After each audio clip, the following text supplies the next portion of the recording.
Flag formation have commenced.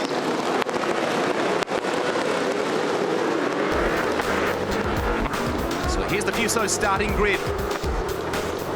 Breakthrough pole position for 2015 for Scott McLaughlin. Can he convert today? Van Gisbergen alongside David Reynolds, who pushed our race winner, Mark Winterbottom, right to the end yesterday. Podium for Fabian Coulthard on Saturday. Awesome stuff. Andre Heimgartner for Super Black Racing. Todd Kelly as well to be in the 10. And Lee Holdsworth. They needed that at Charlie Schwerkolt Racing. Love the livery. There's been lots of comments about it on social media that the Holden Racing team are running this weekend. Most wins at this venue, Jamie Whincup, 7 race victories. James Courtney alongside stablemate Tim Slade. Scott Pye had a ripper Saturday, but the qualifying not so flash in the number 17 Ford. What can he produce today? The stablemate or teammate to our pole sitter, David Wall there. And Craig Lowndes out of 23. Can you believe it? He was quite flat when he spoke to Greg Murphy earlier in the day. And Neil said it at the top of the coverage. It makes for a scrambled grid. And that could mean lots of action in this race today. Back to the original format of 2009, 2 200-kilometre races. This is the final one. Greg, you made reference to Jamie Whincup's point situation. He's more than a round out of step now. So 300-point race weekend, when you're 350-plus points down, that task is becoming bigger and bigger. There's still a long way to go there. This is race 17 of 36 in the championship. There's the configuration of the race. 25 starters, 200 clicks, 70 laps around here. Time certainty.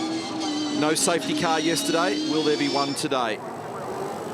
Love your thoughts on who you think will win this race.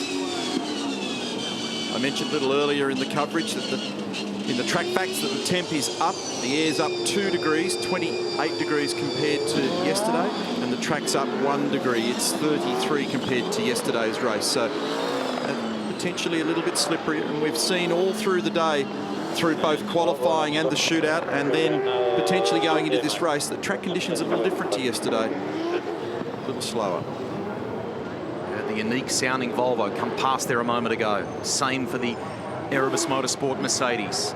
We know these Pro Drive Fords have been brilliant off the start line. A little bit of headwind down into turns 1 and 2 today, just gentle. But again, it's a direction change on yesterday. 675 metres, the run down towards turn 2. Green flag waves. Who will get the launch? The Castrol Edge Townsville 400. Final race of the weekend gets underway, and it's a good start by McLaughlin. He will lead them into turn 1 for the first time. The Volvo pilot off the line smartly. Behind him, look at the battle going on. Reynolds, I think, is out wide. Van Gisbergen trying to get through on the inside, and he might even dive down by Mostert. Not quite. Looked like Shane's jump was very good, but he couldn't convert it. There was cars in the way. He's up the inside at 3 on Coulthard. Oh, contact. All on soft tyres. Winterbottom is having a big crack here as well on the outside with Coulthard. And they're side by side through the S's. Frosty's on the inside.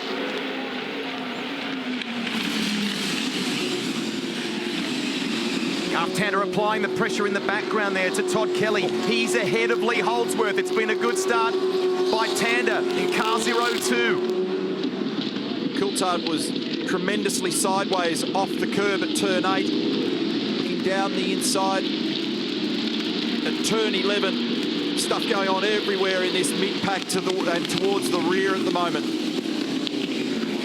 Tander's ahead of Todd Kelly there now. Here's Will Davison battling with Andre Heimgartner. Whincup on the outside there in car 1. Opening lap. It's a good one from Scott McLaughlin in behind.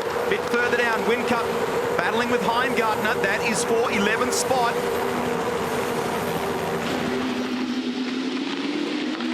Whincup completes the mission, and Bright trying to come through on the inside here as well. Heimgartner is wide.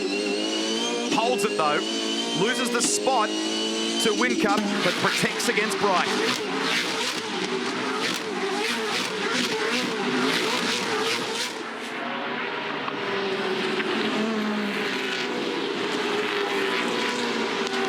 Heimgartner's dropped a pile of spots, and conversely, Garth Tander's made a bunch of spots. Isn't that a wonderful shot from the chopper?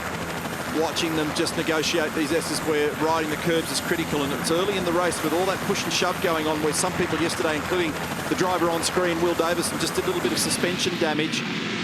McLaughlin's got pressure from Reynolds at the moment, then Mostert, then Van Gisbergen, followed by Winterbottom, fastest man in the first sector on this past lap.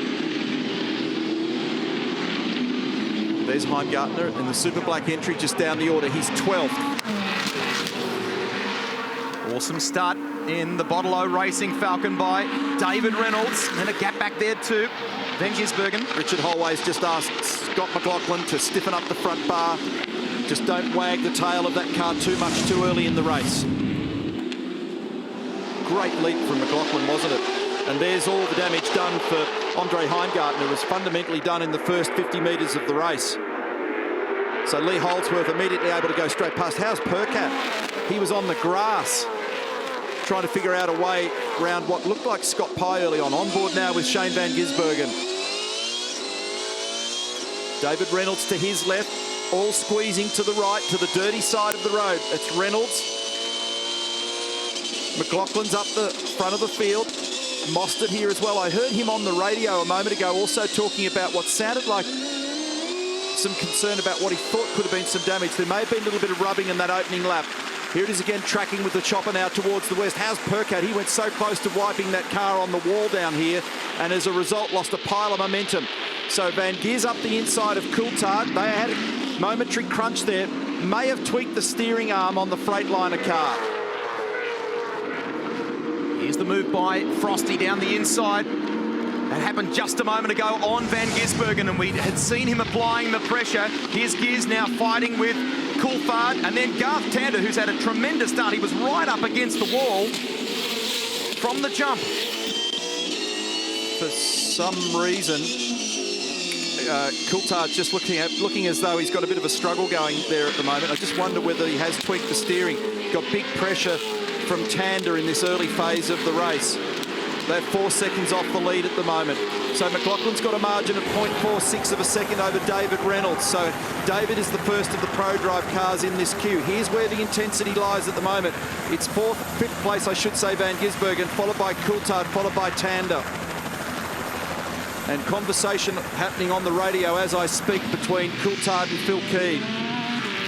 That was key yesterday. Phil really guided him, really got him through the race. There's some great coaching going on there. It was an excellent job by the team. Tander gets down the inside at the final turn. How much speed has Tander got? He's had a ripper start. Were they touching the pair of them? They were so close. Coulthard trying to hold the line. 250 k's an hour on the approach to turn one. Fab's trying to hold it. Garth will look to crisscross because he's not going to clear him on the outside, so he'll hold the brake pressure a little longer, look to undercut on the exit. Here he goes, tries to square it up on the rears and apply the power in second gear, but he's unable to do it. Fabian was awake up to it and just positioned the car a few inches either side to make it tricky, but for whatever reason, and Greg might be able to add, Fabian's got a little struggle going at the moment. Yeah, he is under attack, guys, but I just went and had a quick chat to Brad Jones. There hasn't been any report from Fabian Coulthard about his car. There's no issue, according to the team at this stage. So he's just maybe just trying to find that rhythm, and he's got a couple of guys around him that are pushing very hard at the moment. Well, of the key cars, he was 17th fastest on that last lap, so way out of phase for lap speed. And look at this, down the inside at 11 goes David Reynolds for the lead of the race. Mostert wants to run with him. Chaz has a sniff up the inside of McLaughlin. They're running through 12 to the last corner now. Look for the crisscross here as well. It's Reynolds in control. Ford Falcon, the Volvo S60, Ford Falcon in third position. And just in the watching brief at the moment is Winterbottom, and then the first of the Holdens in the queue is Van Gisbergen. 0.2 of a second is the margin in favour of Reynolds. And the numbers for Winterbottom look good. Fastest in the first sector, fastest lap of the race so far, a 1:13.682. He is on the move and just 1.2 seconds behind this group. Reynolds wants to get on with it. That'll be the message from the Bottle-O team, and he has already got a couple of car lengths to Scott McLaughlin. Fastest driver on the last lap was Mark Winterbottom. Let's see the replay of what happened down here at 11. We're looking from the viewpoint of Chaz Mostert. His teammate David Reynolds sneaks down the inside with a classic block pass at 11. Sneaks it up the inside of McLaughlin, who's winding that Volvo sideways at the moment. Too much oversteer in that car in the early phase of the race. You can't afford to hurt the softs too much. Here it is again from the other angle. Davey nicely down the inside. He only barely pulled it up, but it doesn't matter. He's able to sneak by. Now, I'm just wondering whether or not they're intending to run Coulthard a little long on the soft. And that, if that's the case, he might have had just a whisker lower starting pressures with their soft tyre. This just happened. This is Mostert forcing his way past McLaughlin. And this is in the same spot. So what's happening is McLaughlin's weak on the exit of 8. As he short shifts from second to third, third to fourth, he's cranking too far sideways. That's why Richard Holloway was saying, stiffen the front bar, mate. Try and correct the oversteer with this car. So he's a little bit vulnerable at the present time. And the fastest man on the racetrack is Mark Winterbottom, and he's applying pressure now to McLaughlin. So at the moment, Winterbottom is going to be the one that's worth watching here, because when he comes off turn 8, he's going to be all over the back of McLaughlin. So there may be another position change here if Scotty's thing winds sideways. So keep an eye on car number 5. He's got the incentive. He's seen teammates do it. Is McLaughlin able to keep that car straight enough? And is there a big incentive? He's coming at him at the moment, Winterbottom. He's got a little bit of pace on. He looks down the inside. He tries, he gives him a little rattle on the bumper. It's a slight bump, moves him out of position, but not enough. He wasn't quite close enough to affect the move. Quickest by comparison in both sectors to McLaughlin. That Ford is fast of Winterbottom, and he does not want to lose touch with Reynolds and Mostert up the road ahead of him. McLaughlin's got off that turn nicer. Copy that. Keep playing, you're much faster. Zeroes in again here, down at turn 2, Mark Winterbottom. It's interesting, isn't it, the accordion effect. So all of a sudden, big wind up of pace, big lunge by Winterbottom, but in effect, he lost some ground as a result of that. So a lap ago, he was threatening to pass. 2.8 kilometres later, he's struggling, and look at the air in between. He was drinking champagne last time out from the race boot. David Reynolds leads the way on the streets of Townsville from Chaz Mostert and Scott McLaughlin. Terrific stuff from Garth Tander. He's in 7th position. You can see him there behind Fabian Coulthard. We jump on board with Shane Van Gisbergen. A lot of people running very hard here at the moment. Greg, if you just look at the lap speed, the fastest lap of the race belongs to Winterbottom. He's done a 1 minute 13.6. That was the time that he did for the fastest lap in the race yesterday. The fastest lap in 2014 in a race, Jamie Whincup on Sunday, race number 3 it was, he did a 14.1. They're running 0.6 of a second quicker, and this will be one of the reasons why there's a bit of pain for Red Bull this year. The pace has moved on. They're using a pit board at Nissan Motorsport. Guys, I'll just quickly tap Tim Edwards on the shoulder as we do most races. Tim Crossy, qualified a little bit further back than we would like, but he is in a serious hurry to catch up to his 2 teammates right now. Yeah.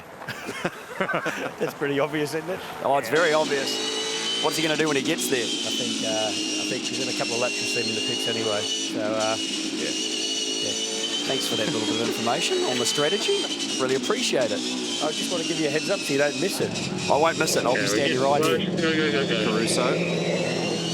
So we're concerned in here, just looking at the tracking of the times at the moment, that they're taking big bites out of these soft tyres. Remember, if they apply the strategy, which they will from yesterday, of starting the soft in the first stint, which the whole field has done, and running it to the final stint, into the final stint as well, then you've got to be careful you don't eat too much out of these things, because you need them later. And yesterday, the ProDrive guys, and I'll round the figure, effectively did 40 laps at the end of the race.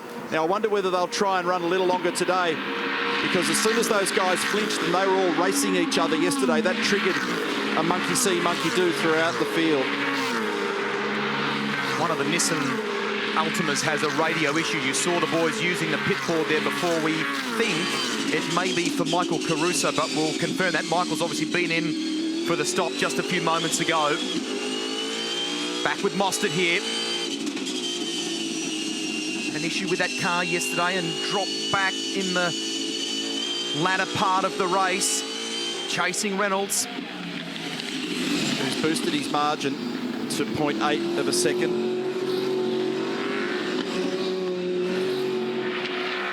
Fastest lap of the race still belongs to Mark Winterbottom, that 13.682. But as you can see, he's not been able to close the margin again to Scott McLaughlin, who sits in third place.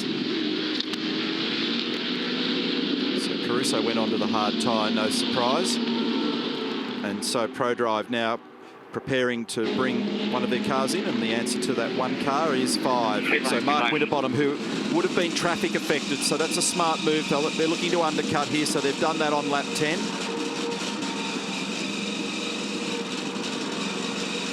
I got you there, mate. Is there anything you need? Nah, good. I think it's been out early on those tyres. All good.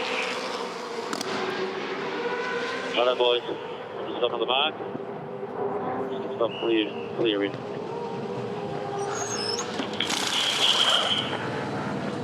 Mark Winterbottom in for a pit stop here in Townsville. Michael Caruso has also pitted, but this is the first of our front runners in the lane. Go. So Michael Caruso's been in and grabbed a hard tyre in car number 23, the Nissan Altima. This is the first of the key runners, as you said, Greg. Mark Winterbottom, lap 10. So look for those tyres to be recycled later. Meantime, this is Garth Tander from 6th position at the moment, looking at the back of the Freightliner entry of Fabian Coulthard, whose pace has now settled. I wonder whether he's just nursing those tyres and wasn't willing to thrash them like some of the others in those early laps. Tander's got a bit of pace here.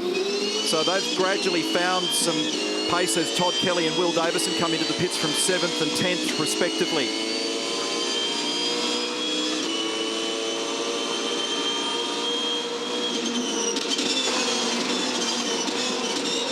Oh, he has a look down the inside, Tander, but not quite close enough to complete the mission at turn 2. Fabian holds on to the spot in 5th as we keep an eye on the right of your screen on the other stops. Clear. You'll be clear when you drop. Still clear. Still clear. Go. Still clear. Ventilation to his helmet froze yesterday for Todd Kelly. They also had to fuel manage at the back end of the race as well, which caused some frustration for him. Tander's lining up for another crack here. This is off turn 8. Across the bumps through turn 10.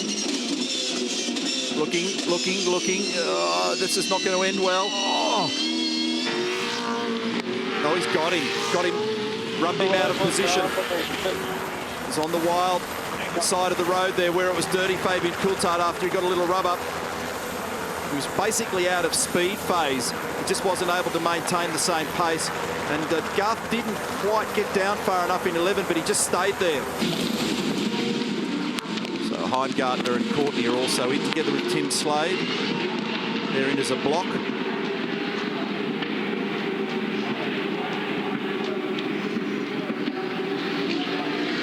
3 Townsville wins for the Holden Racing team. 2 of them in the past 2 years. Quite hard to see when you're in these pit lanes exactly what your ideal pit bay is on occasion. There's so much colour and movement out there, so that's why there are those additional signs over on the grass you saw being waved, just so that you know exactly where you need to be. And out with a shorter fill goes James Courtney. So Winterbottom took on 56 litres of fuel, Todd Kelly 58, Will Davison 59. Courtney, we think about 36 litres of fuel in car number 22. So looking for track position there. That was long for Slade while you were checking the numbers there. So long. 74 litres of fuel. Oh, trouble here for Craig Lowndes. An ugly weekend gets worse. It's a hard game.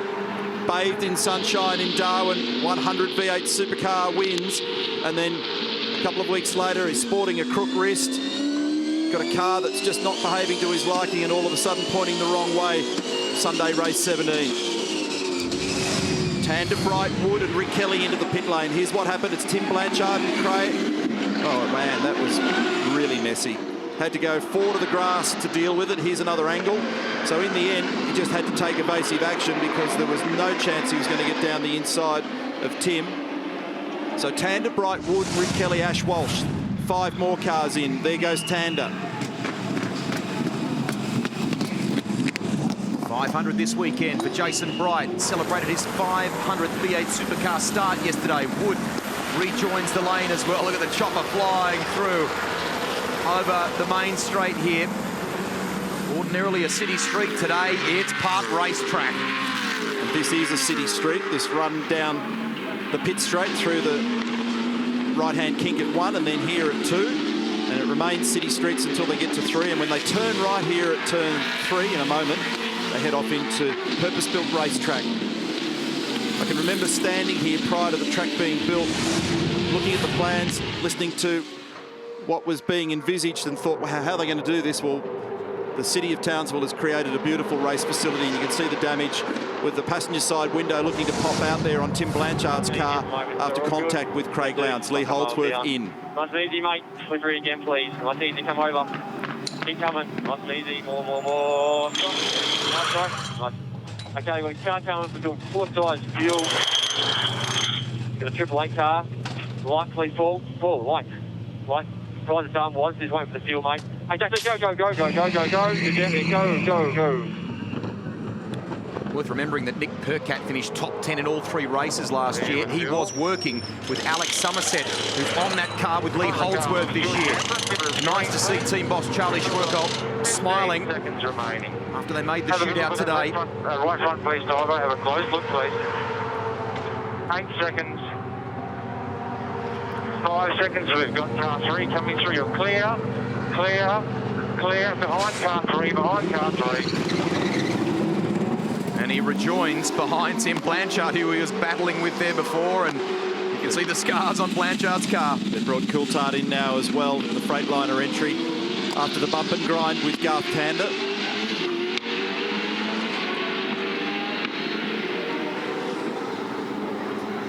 Reynolds still in control of the race with a 1 second margin over Mostert. Jump on the mark. We've got about 7 seconds in the stop, mate. 7 seconds. Okay, we're all clear. Go control. Oh, rear wheel spinning on Fabian's car. Hey, orange light off, please, Sam. Orange light off. Just looking to see where we drop out, Bit mate. of damage on that rear bumper. You can see the guard doesn't look right on the left rear, but those wheels were rotating then for Fabian Coulthard. How will that be That's viewed? going to be a problem for him, I would suggest.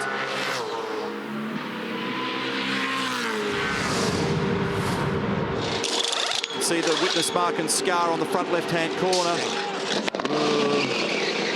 There's a little bit of leniency in this area when you grab a gear and the car's on its way down, so that's going to be a hard one for V8 Supercar to judge, and Tim Blanchard with pressure from Craig Lowndes running wide at turn 3, and that relieves a little bit of the tension for Lowndes. McLaughlin in the lane, With Van 33. Gisbergen and Jamie Whincup, leaving Reynolds and Mostert still in control. Nice and easy, stop on the marks. Watch to see whether they make any adjustments to McLaughlin's car. We saw them change that car yesterday. Yes, there we are. So a ride height adjustment at the rear of Scott's car to calm it down. Too much oversteer. And again, both sides. Fuel's the governing factor. They do have time on their side. One cup. Still clear. So critically, Van Gisbergen getting out ahead of McLaughlin, just in terms of the way these pit stops shook out. Tear off, the windscreen tear off, comes off Whincup's car. Looks like they spent longer putting fuel into McLaughlin's car, and they took the opportunity to make that adjustment. They're looking for a better car. Now, Reynolds and Mostert, how long are they going to go? Who's going to blink here? They're running these softs very long. Means they'll spend... 55 is now in. Here we go. There's that answer. 86 litres for Whincup. It was a long stop. Is that right? We'll confirm that for you. This is Hamburger Cam riding on the top of the Bottle O Falcon. It was perfection yesterday. One of the stops right on the markers for Reynolds. Let's see with this one. So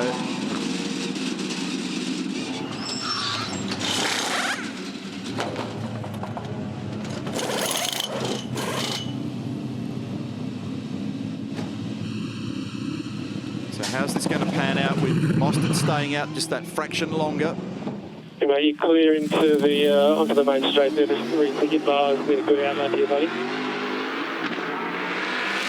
Mostert at the moment is at turn 8. So will they respond and bring him in now, or does this extra lap or more give him some advantage? Soft versus hard.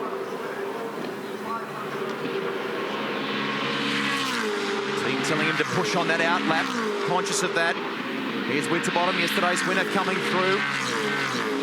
Car 6 approaching the final turn now. Here he's in. So they didn't waste the opportunity here. So we'll see whether or not Chaz and David come out similarly placed. What will they do with the fuel jiggle here? I've got the money, do anything you need. So let's have a look at car number 55. So it was only 9 seconds of fuel, 34 litres. So fairly short fuel for Reynolds to try and ensure that they hold track position. It's a short one, buddy. They're going to do the same. Did I just hear in the background on that radio? It's a short one. Pull you on the neck. There's duck cam.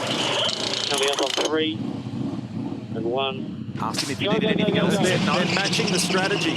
So this is going to be a nail-biter. These two are going to end up emerging on the racetrack together. They're fighting for position. Here comes Reynolds on the racetrack. Chaz Mostert on the departure. So close. One's at 255 kilometres an hour. The other one's building pace. This will be an argument when they get down to turn 2. And he grabs him. Great work, David Reynolds. Oh, Chaz couldn't stop it on the cold tyres. He had to go crazy down there to try and take the serve up to him. That's all right, buddy. Settle into your rhythm. Orange light off, please. That's pressure motorsport. He's got to get that orange light off as well. And that sets the tone. Still 50-plus laps to come on the streets of Townsville. Reynolds leading the way from Mostert and Coulthard.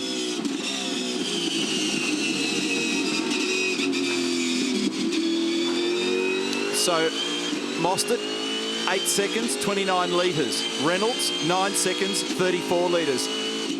They are literally dealing out the litres, fraction by fraction. How's the rear bumper cam here from Chaz Mostert? Cold tyres, pedal to the metal. Here comes Davey down the outside. Chaz just had to throw it down here on cold tyres.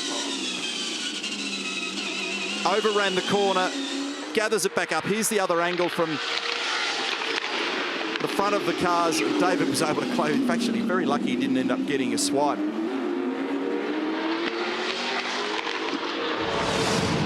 Guys, it was really interesting watching that exchange there. Just watching Adam DeBore, Chaz Mostert's engineer. He was willing on his driver to get down to turn 2 first and hopefully get in front of David Reynolds. He wasn't able to do it, and he kept very, very calm, but you could tell he was just a little bit disappointed that he'd held that car as long as he did, and he's missed that opportunity. Thanks, Greg, for the update. While you were speaking, I could hear the voice of race director Tim Schenken at Cam's Race Control. They're looking into the situation for Fabian Coulthard on screen here at the moment because of what we saw in that stop. They were rotating just enough to raise eyebrows, unfortunately. So that'll be being debated down there at the moment for sure. And in fact, there it is. It's been given. Brad Jones talking with Phil Keed, Kim Jones in the background. These guys were on the podium in the Freightliner Commodore yesterday with a clever play.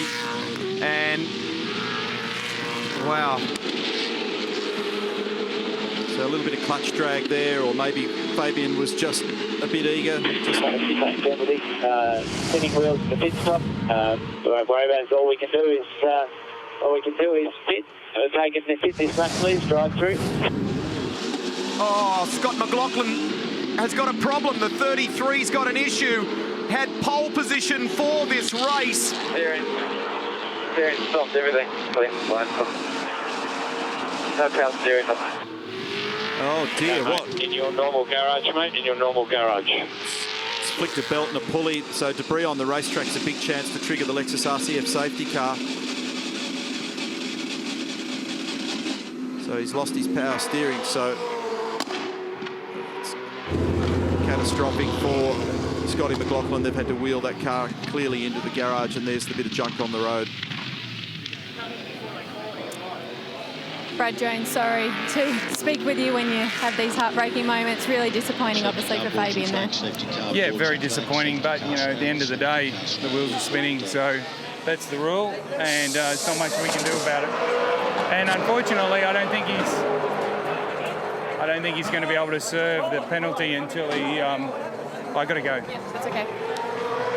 Yeah, so Bradley stressed there because he's got to back away from serving the penalty when there's a safety car out.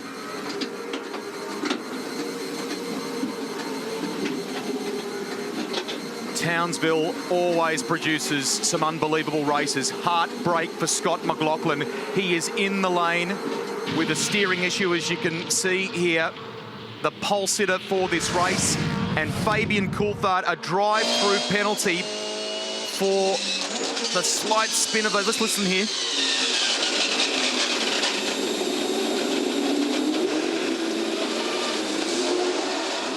Yeah, that's a sinister sound in the background there for the Volvo S60 on the exit of turn 11. And a little bit of componentry just being dropped on the road.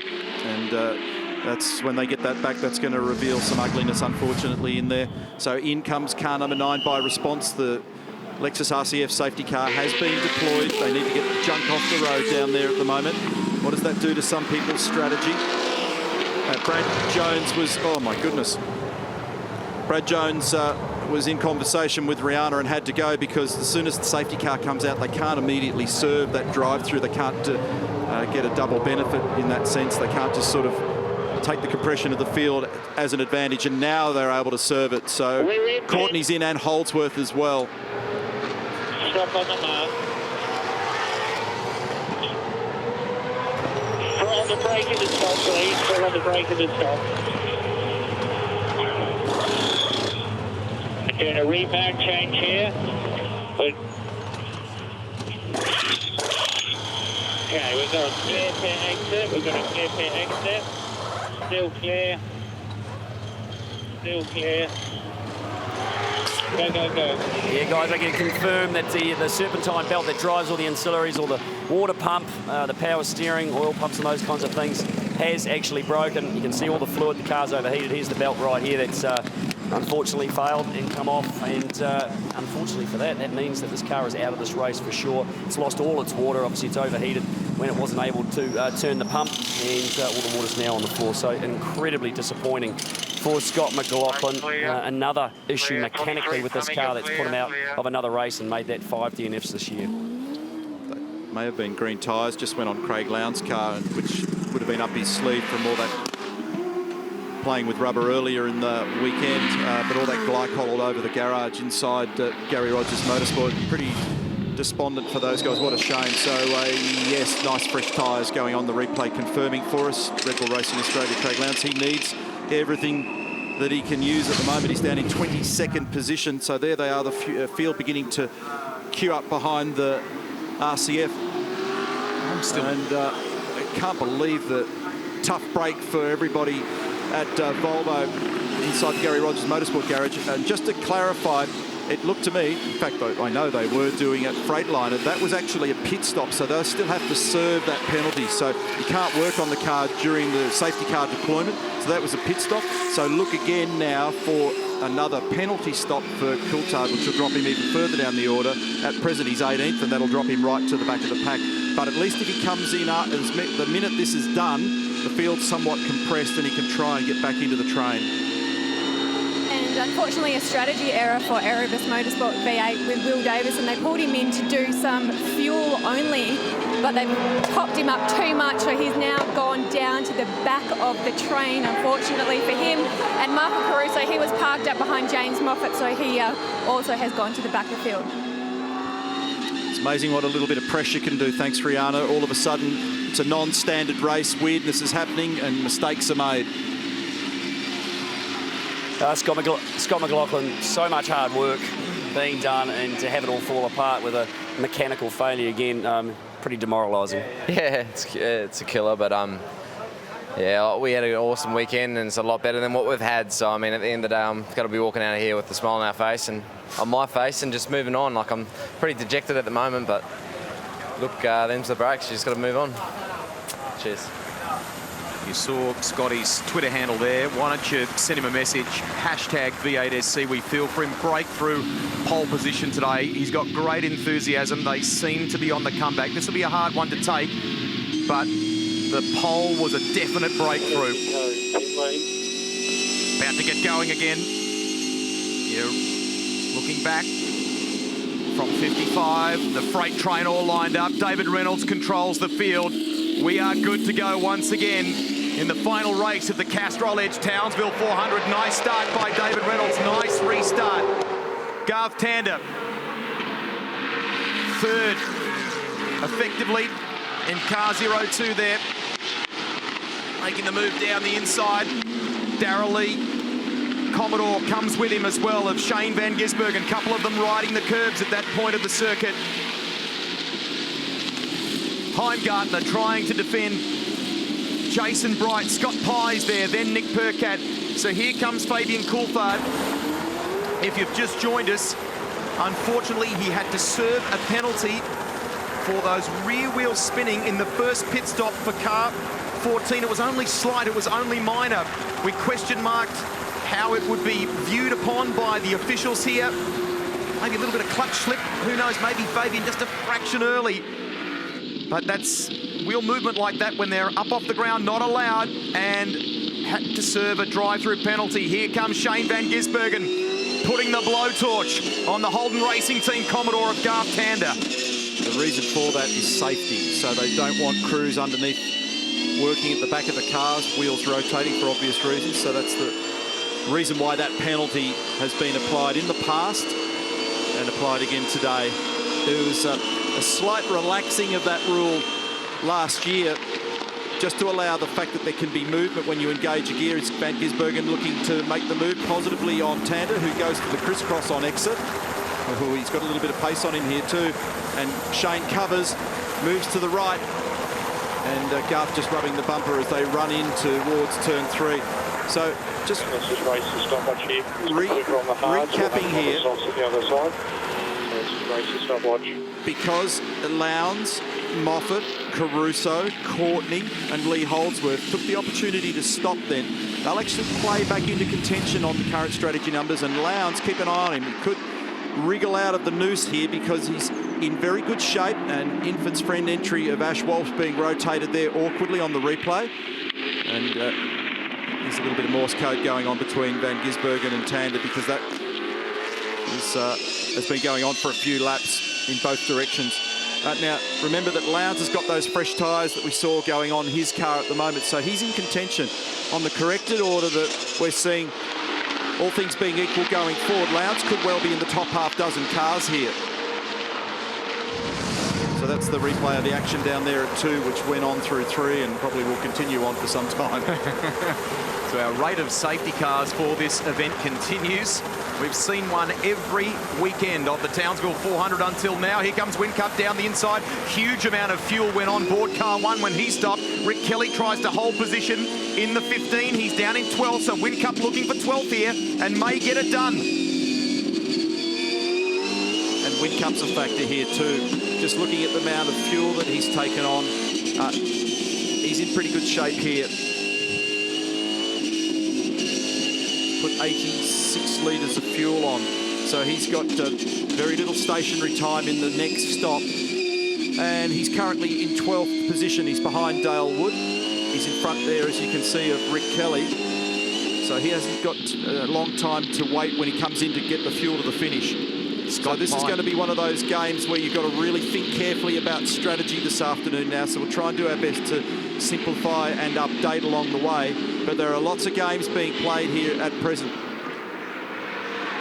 I didn't qualify all that well, but he is in 7th position in car 17 at the moment, chasing Will Davison's Erebus Motorsport Mercedes there. But effectively, his next target is Andre Heimgartner. Brianna detailed the fuel for Will Davison there before. Here comes Jason Bright moving through as well. On board with Bright now. Delivery on this Commodore harks back to 2011. And he scored his first win with this outfit. And all part of the milestone weekend for him. 500 race starts yesterday in V8 Supercar. Pye felt after another strong result yesterday that he wasn't over-talking his stocks, I should say, or overselling them, but he felt like a podium wasn't too far away for this squad. Just want to add another couple of facts to the Jamie Whincup story. So not only taking on a lot of fuel, but benefiting from the field compression as well. So it's like a double bonus for him. And so keep an eye on car number 1 and his teammate Craig Lowndes. They are absolutely in the top gang here at the moment for a result.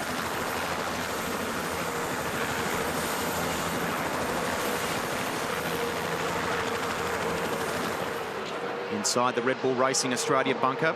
Now, the thing to watch, though, is strategically they've made gain, but what hasn't been working well for them in the last couple of days is just car pace. So in the end, they'll need car pace as well. And it's whether or not there's enough adjustability in the car, whether they've made enough ground overnight since yesterday's race. Meantime, at the front of the field, it is still Reynolds in control by nearly a second over Chaz Mostert from Shane Van Gisbergen. They've all stopped once. The first of the 2 stoppers in the field so far is James Courtney. He's 15th. We've got 42 laps remaining. Jamie Whincup did say this morning that they felt they made a good step in the right direction with this car, but it would take a few rounds for them to find pace that would perhaps be comparable with those Pro Drive Fords. He's showing good speed at the moment. You ride with car 1.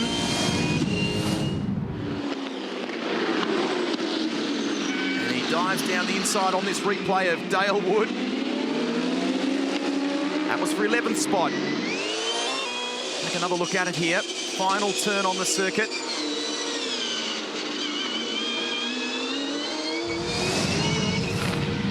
Back to the front. It's a 0.6 of a second gap between David Reynolds and Chaz Mostert. Last time around, Mostert had a 1/10 of a second advantage in terms of the lap comparison. He was slightly quicker. Nothing in it in the first sector here. So Reynolds, he's acutely aware of it. He responds. He reached out to his hero in recent times in Mark Scaife, David Reynolds. Got some great advice from Mark and has also been doing various things to change the way he goes about life as a racer, particularly in the area of the mental side of the game. And didn't we see a step up in Hidden Valley last time out in Darwin, and that's continued here in Townsville. Still a great pressure exchange going on at the moment as we look at James Moffat, who had a loose wheel in qualifying. He's just wobbled through turn 8 there, and he's tangled up with his teammate and friend, Michael Caruso.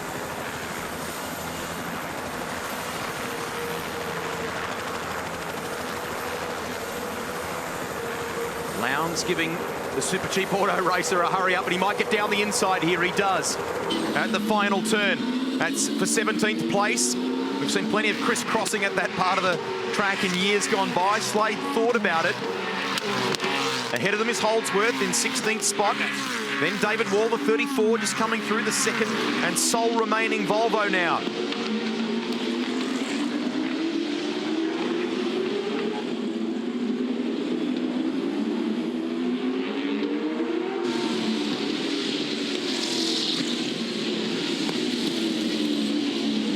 Gardner still sitting in 6th spot. Great view from the chopper, but it's Reynolds who leads from Mostert. This continues to be a very tight battle of wits between David Reynolds and Chaz Mostert at the moment. They continue to match each other for sector speed and lap speed. It's down now to half a second between them. Meantime, back in the pack, there's still plenty going on strategically. The Red Bull Racing Australia cars of both Jamie Whincup and Craig Lowndes will come into phase later in the race by virtue of the way they played the safety car. Meantime, Mark Winterbottom is in. Fastest lap of the race against his name from 5th position. Frosty is in now for his 2nd stop. Here he is. Got you there, mate. We'll do a tear up on this one. Is there anything else? No. Now he's racing Jamie Whincup at the moment, Mark Winterbottom.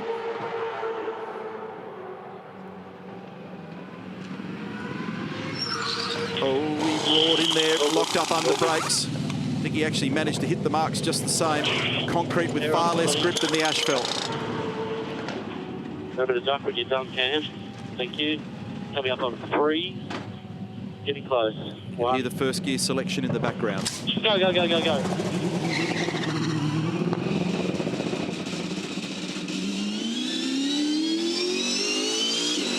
Stopped by the Pepsi Max crew. He rejoins.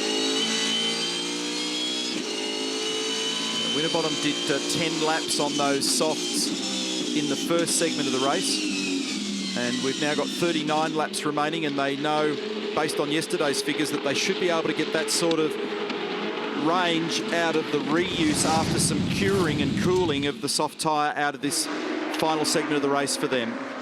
Oh, Caruso hits the wall. It was ugly coming out of turn 2, I think it was, and then brushes the wall. It's quite difficult sometimes when you're tucked under the rear wing of the preceding car. You can't see as well as you'd like, and he's made a small error there that's probably got big consequences. Van Gisbergen, Tander, Wall, Holdsworth in.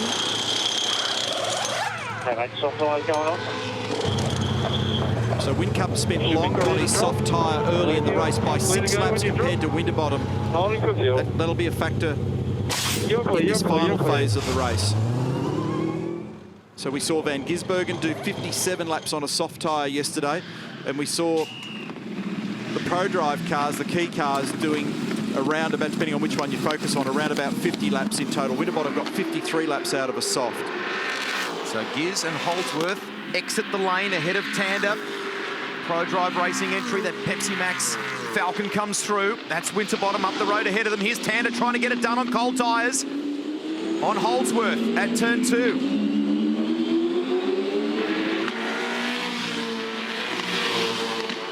Nice stuff by Garth Tander. And Reynolds and Mostert have just come into the pit lane, so the 2 key men are in. So cars 55 and 6, line astern, so it's a battle between these two again. And remember that we've not seen good tyre wear degradation with the Red Bull cars, and this is where Pro Drive, despite the strategy play by Red Bull, will likely have an edge in this battle that we're talking up at the moment. Remember, they had almost mirror fuel in the first stop, which means they're going to be very similar now for this one. Who will get out here? Look at this, the Red Bull car coming in as well at Whincup. So they've responded. So it's going to be about tyre wear and lap speed for them from here on in. Davey out. Followed by Chaz. Courtney in the background there as well. Where's Frosty? Here he is, coming down the front straight now, so he snipped his teammate. Frosty's got the pace on the outside. He's doing 255 kilometres an hour as Reynolds gets up to speed. It's a carbon copy of what we saw from that earlier battle between Reynolds and Mostert. And Frosty was having a battle stopping then because he knew the importance of trying to pull up late down there at turn 2, but Reynolds has prevailed. Eyes would have been like dinner plates trying to pull that up, but he wanted to maybe be in position to keep that pressure or put that pressure on David Reynolds. Meantime, Heimgartner, Pye, Todd Kelly and Dale Wood are also in the pit lane.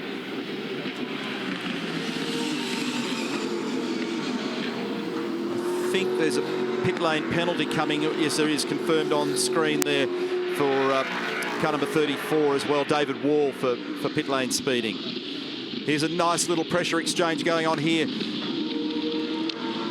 between Mark Winterbottom, race winner from yesterday, and look at this, Garth Tander and Shane Van Gisbergen. I said earlier that this battle would continue. Well, it is. Look at that. Feeler gauge between those two Holdens through turn 12. Experienced drivers, and Gizzy tries to fire one up the inside. He rattles on Garth's rear bumper. Good stuff.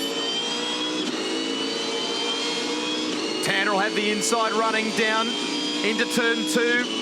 He'll try and crisscross and go down the inside at 2 on the dirty side. Garth wakes up to that one.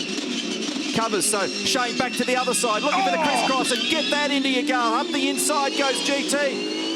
Crisscrossing with Van Gisbergen. Whincup in behind him, so any mistakes by these guys, and Whincup will have a piece of this as well. So it's really tight here. And how's the exchange going on between Tander and Van Gisbergen? Nothing in it. Absolutely taking the knife to each other out there at the moment. Whincup will have a wry smile.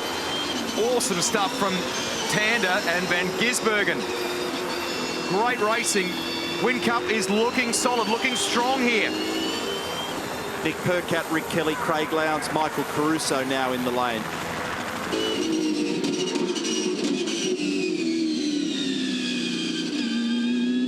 Riding here with Jamie Whincup as we look at Lowndes come in, as I just mentioned, for his final stop. Bright leads the race. Clear for now. We've got a car approaching. You're clear. Everyone getting back onto the recycled soft tyre. Watching for the light signals on the gantry. Clear. Back with Whincup.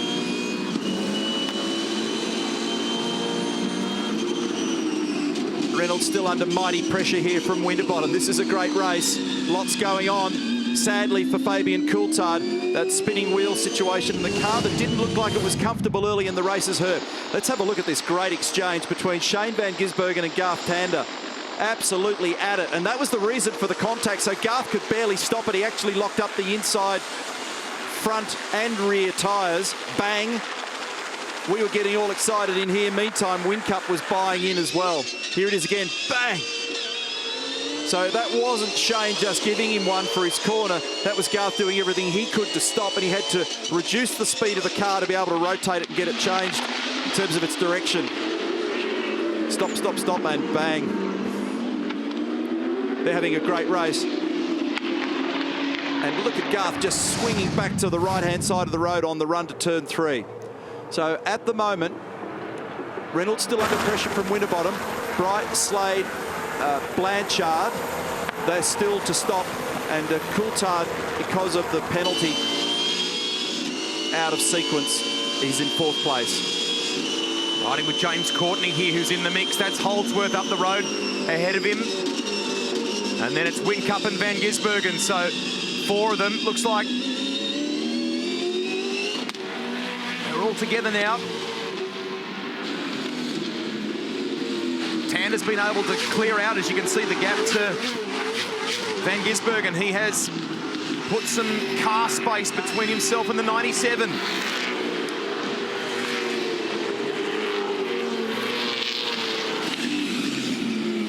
So Courtney being told just to make sure that he nurses tyres. So Bright and Tim Slade in. That leaves Tim Blanchard in the lead of the race, followed by Fabian Coulthard out of sequence. And then next will be David Reynolds, followed by Mark Winterbottom. Nothing between those still. Maybe Shane just hurt some tyres slightly in that little battle that was going on there, and he may have been cautioned. Remember, this is a very long window to ask those soft tyres to perform all the way to the end. And if you were with us earlier when I was down in the garage doing our Armour All race facts, I made mention of the fact that yesterday David Reynolds finished with next to nothing in terms of tyre meat on the working left rear tyre. So you can't take too much out of these tyres, more than what they're doing at the moment, or you have nothing at the very end of the race. That's an exciting prospect at the moment, because I reckon at the very beginning of the race, more people used more rubber than we saw yesterday. Just mark that in the back of your mind as a little thing to think about in the last half dozen laps of the race. Comparison of lap times between this group of 4 here and the cars up the road ahead of them. Last time around, it was 0.4 to half a second faster for these Pro Drive Fords, and you can add into the mix there Garth Tander showing some good speed in car 02. Now, strategically, we saw both Whincup and Lowndes floating into the sharper end of the game here, but they don't have the car speed. So as the laps are unfolding at the moment, they're drifting away from contention because they just simply haven't got the car speed. They have played themselves in for some points. They're both on potentially for top 10 results, but it's nearer the back half of the top 10 than it is the front half, because these guys, no surprise, are showing very good speed at the moment. Mark Dutton on his left, our right is Roland Dane. What are they up to? What are they thinking about in there at the moment? Bit of pressure on these fellas at the moment. We've been living in the Red Bull era for a long time, and now Pro Drive Racing Australia, for the time being, have got the upper hand. They've certainly had strength in this first half of the championship. We're seeing evidence of that on screen at the moment. Their speed is a real story. Rivals looking at them in awe, in envy, as Zahan and Renee look on. We'll grab a look here at from the onboard. You can see the sun and what a factor that will become. But it's these two continuing to battle away. Reynolds and Mostert.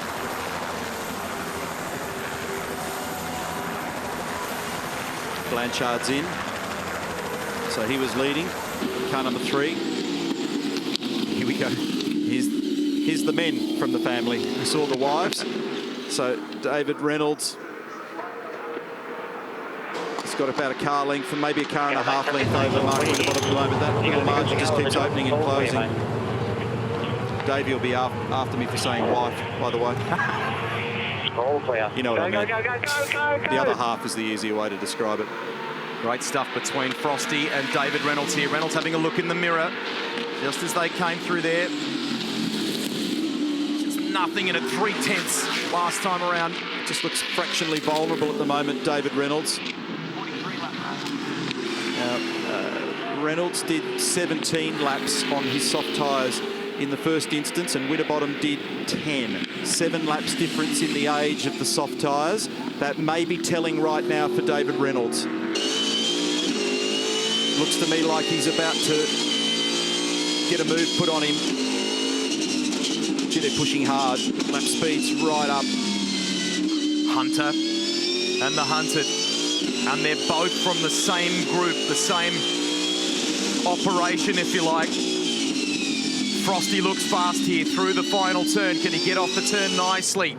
Maybe set up for a run down at 2 on Reynolds. Yesterday, the play, the word from Tim Edwards was, let them race. And that resonated with fans. Reynolds pushed all the way to the finish line, but today the roles are reversed. Look at Frosty under brakes, harassing him. Reynolds resists the pressure. And we have got under 30 laps to go. Rod Nash, top of your screen. Bottom of your screen, inside the Pepsi Max crew. There's Cameron Waters, championship leader in the Dunlop Series. He'll be with Chaz come the Enduros. Rusty French there to the right as well.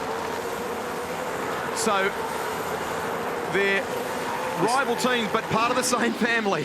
This is where Mark Winterbottom looked very strong on the previous lap. The car is able to take a shallower line through there. Mark's able to just drive the car straighter and neater through there. He's using it to his advantage. He's applying pressure. He's hoping that David will end up out of step here and make it easy for him. He's showing no sign of giving it to him as a gift. But there's 7 laps difference in the age of the soft tyres on these cars. They're going to have to be super careful, these guys. The way they're racing at the moment, they may end up robbing Peter to pay Paul and burning too much too soon and then handing this to somebody else down the road. Mentioned Mostert before. Still here comes Frosty having a look. Big lunge under brakes. Reynolds hold stay. This is on. They're hovering around the 1 minute 15 evens at the moment. 14.9, 15.0, 15.1. Mostert's lap time in behind in thirds. Pretty comparable with these two. Is he a factor? David just bounced over that curb then. That was a little bit awkward down in the combination between 5 and 6. He just picked up the inside curb and the car leapt over it again. This is where he's been vulnerable the last 2 laps. And Winterbottom's been able to get through here a little cleaner. There's a bigger gap this time. Both of them are doing everything they can to trim their cars, using the advantage of the cockpit adjustment available to them on the front and rear anti-roll bars. Just trying to make sure that they keep the rolling pace up and out and not slide these cars. Now, the last lap through, they were both basically doing 1 minute 15 even. See what it looks like at the moment. They're second and third on the road because Coulthard actually leads. Reynolds did a 14.9. Winterbottom did a 15.1. Mostert did a 15.1, and he's not far behind. Tander's got great pace today, 15.0. And then Van Gisbergen's done a 15.5. So Garth has cleared Van Gisbergen.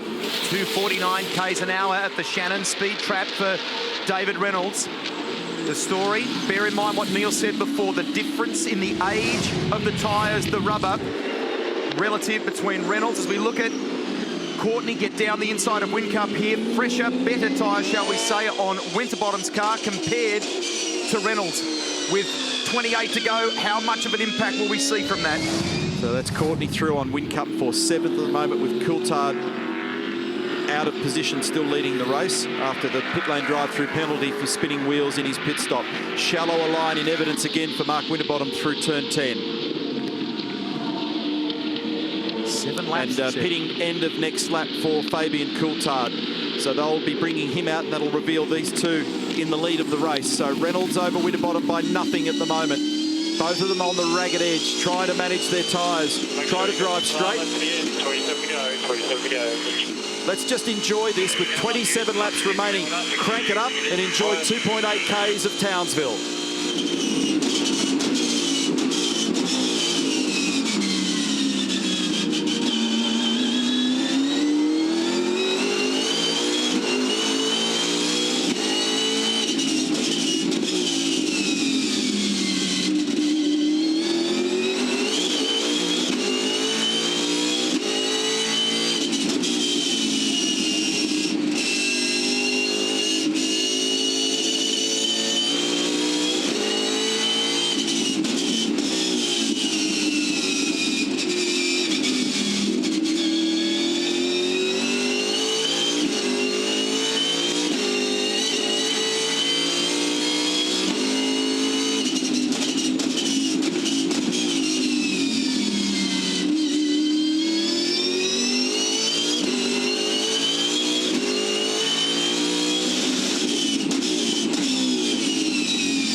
Adjustment there for Mark Winterbottom as we cross the start-finish line.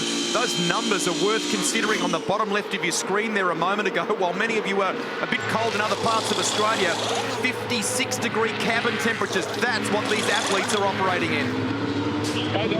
Final stop for Coulthard. They would have been hoping for the Lexus RCF safety car to wander out onto the track and give them a free kick, but it hasn't happened, so he'll drop right down to the bottom of the field. Wallcam's awesome down there, isn't it, on the exit of turn 2. So Reynolds and Winterbottom now cleanly in the 1-2 position from Mostert and Tander. Tander's got great speed. In this phase of the race, he looks very, very good. Oh, big slide there for James Courtney. Doesn't need too much of that. My big question mark to consider here near the end of this race is generally in evidence at the moment we're seeing more work being done, cars being driven harder on the soft tyre. Will they survive the punishing? This is the replay down at turn 2. Courtney on Van Gisbergen for 5th position and done. Here it is from the other angle. On board with Shane. They're getting punished by the sun down there at turn 2. Quite a few people have actually put some extra tinting on their screens. They've applied deeper window tinting to try and cover for that. Jason Bright there also making a move up to 14th. And still disputing it, so a little bit of awkwardness there. So the little dispute going on between he and Nick Percat. So have things stabilised a bit between Reynolds and Winterbottom? Is Winterbottom preserving, or have things drifted away? The gap is now 0.7 of a second, so they were close before. Little bit of space. Percat continues to harass for 13th place, Jason Bright. Winterbottom has either hurt the tyres or he's decided just to relax things a little bit to have some firepower late in the race. The other thing was yesterday we saw his teammate Chaz Mostert actually do some suspension damage, just climbing over the top of curbs. Nick Percat was just on the radio then in that little battle that he was having with Jason Bright. Didn't sound like he was too thrilled about the exchange that was going on between them. Tim Edwards, a very similar situation to yesterday, other than green cars in front this time round, and his tyres a little bit older. Rules of engagement the same as yesterday? Well, there is only one team order. Don't run into your teammate. Apart from that, they're free to race as hard as they like. Frosty's still looking pretty good. Obviously, a few laps less on his tyres to run home. He's looking pretty comfortable at the moment. You're expecting to drop the hammer at some stage in the near future. He's going to hold off. Look, he's telling us on the radio he's been held up, so he's just biding his time, looking after his tyres, and we'll probably have a crack later in the race. It's pretty handy being in this situation again where you've controlled the strategy all day, your 3 cars dictating it. Yeah, I mean, it's great, and and they're all feeding off each other, and I mean, we're only going to go from strength to strength, I think.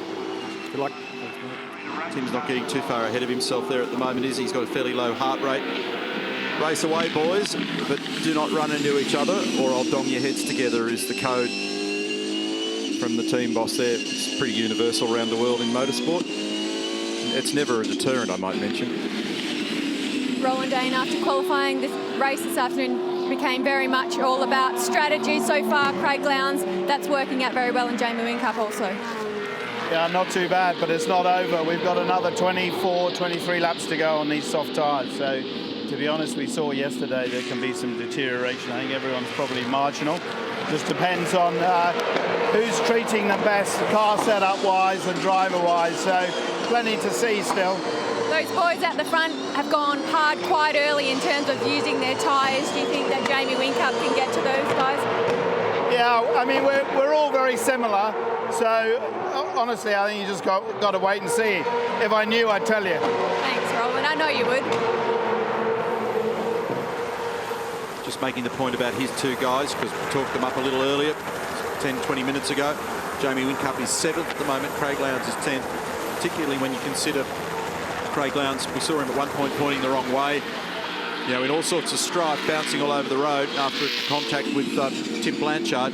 For them to be in the top 10 is actually still not a bad performance when you stop and consider it. But what's mitigating against them at the moment? They just don't have enough lap speed. Adrian Burgess, GT doing a fabulous job as he always does. Great start by him, but his pace seems to be so much stronger than yesterday. Oh, yeah, look, it's definitely better. The boys have done a good job overnight. Still 23 to go, but we don't want to let those things around the corner a bit too easy, so we're just going to hopefully slowly creep up on them and put them under a bit of pressure. Mozzie's going to be a little bit gun-shy from yesterday, so there's still plenty on offer. Yeah, well, JC's got some pace going too. They're working pretty good. The safety car, you know, maybe helped ever so slightly, but the boys still very consistent, and you've been lacking a little bit of that lately. We have, yeah. I mean, we opted to take the safety car with one car just to split them. At the moment, it's worked out all right. The tyre wear compared to yesterday's better, so there's plenty of green boxes on the monitor, but still 22 laps to go, mate. That's an important point that Adrian just made, because the track's rubbered in 24 hours later, and that will also help preserve the tyres. Garth Tander sits 4th. He has 10 podiums at this venue. Is he about to get podium number 11 today? Both of them.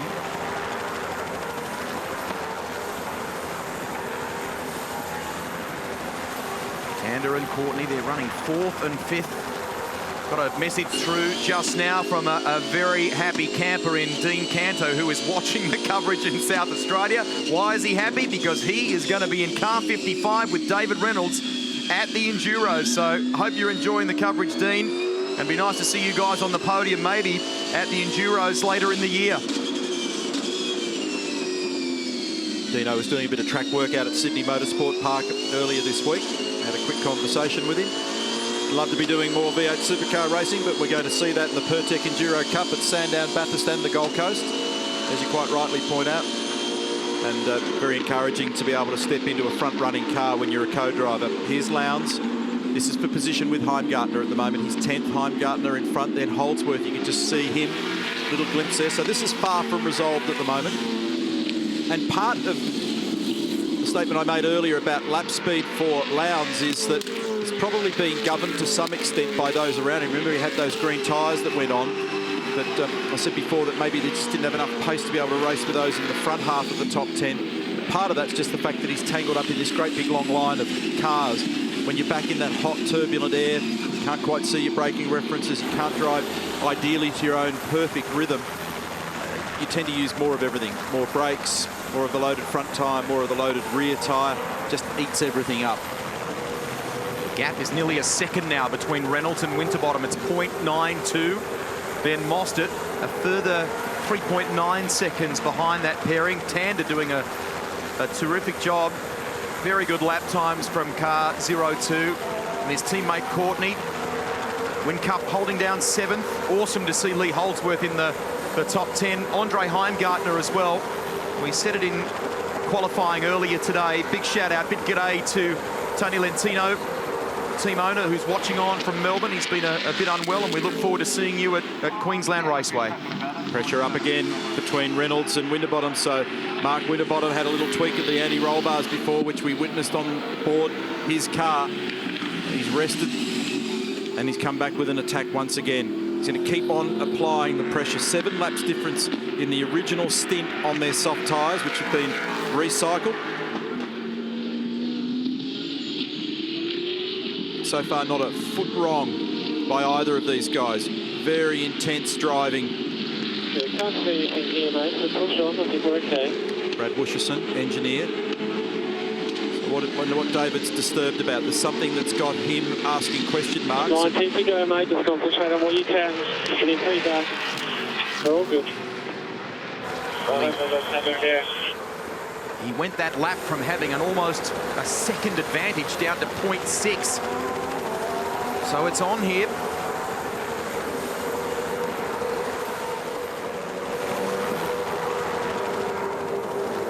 Game on down at turn 2 because Mark Winterbottom sized him up as they went down there. David Reynolds was able to hold the position just, but now Frosty gets it done. So he rested those tyres for a while. He had a little tweak on the anti-roll bars. And then he's had another attack. And just a few seconds ago, you saw Brad Busherson just wandering in the garage in response on the radio to David, just calming him down, getting him to stop and think about it. There was something that was disturbing him. So stalked him, backed away from it, and then stalked him again and finally got the job done down at the western end of the circuit. Now here we are with David Reynolds, position number 2. What was the concern? What was the worry that we saw from the Bottle-O team? They were on the radio talking to David, tries to stop it at the final turn. Is there an issue with that car? Pull it down a bit. 18 to go. 3.5 seconds to charge. You've settled into your rhythm, mate. Look after them tyres. Voice of Brad Busherson now, engineer for car number 55. The thing is, they're going to have to be super careful here. All 3 of the Pro Drive cars, Nathaniel Osborne on the left, Brad Busherson on the right. That's all good, mate. Super careful of eating up these soft tyres. Here's the replay of what happened. It was Davey struggling to stop down at turn 2 that opened the opportunity for Mark Winterbottom to sneak up the inside, and that was just a couple of thou between them. We jump on board now with Frosty. Telltale smoke from the unloaded side of Reynolds' car. This is the run through the kink left-hander at 2. It's flat, and then here we are. He's got the ideal line for turn 3. Winterbottom was able to easily cruise on by. Now, keep an eye on Tander and Courtney. Their pace is good, and depending on how their tyres are wearing and faring, they could be a factor here. Oliver Winterbottom, he was in a race suit earlier in the weekend, and Renee said it was the cutest race driver she'd ever seen. They've been doing some cool stuff on the grid with the 95, with the cars. But in the meantime, Dan doing the business again. There he is. Pretty happy too. Hey, mate. Go, Daddy, indeed. Daddy's going for a water ski at 10 o'clock tomorrow morning and taking an opportunity to have a run in the warmth up here as part of his arrangement with Malibu Boats. So Frosty will just be taking a little moment to enjoy and relax and enjoy North Queensland. Right now, though, there's plenty else other stuff going on around this racetrack. He's got the lead of the race for the second day running, Mark Winterbottom, but there's still 17 laps remaining. It's a long way to go, and it's going to be all about the way in which the tyres behave in the last 5 to 10 laps of the race. Is Heimgartner struggling here? His lap times compared to those around him about 0.3 of a second off last time by. So, meantime, Lowndes is coming there. Lowndes is in 10th spot in car Triple Eight. Look at this. And he's in a struggle to get it turned here, Craig Lowndes, so that was pretty wild. What an afternoon Craig Lowndes has had. He's got it all going. Those little elbows will be blazing in that cabin at the moment. He could be vulnerable here to Todd Kelly. Heimgartner having a look to make a move on his countryman Shane Van Gisbergen. This is an angry pack, isn't it? There's all sorts of stuff going on here. Got Michael Caruso tucked in behind his boss, Todd Kelly.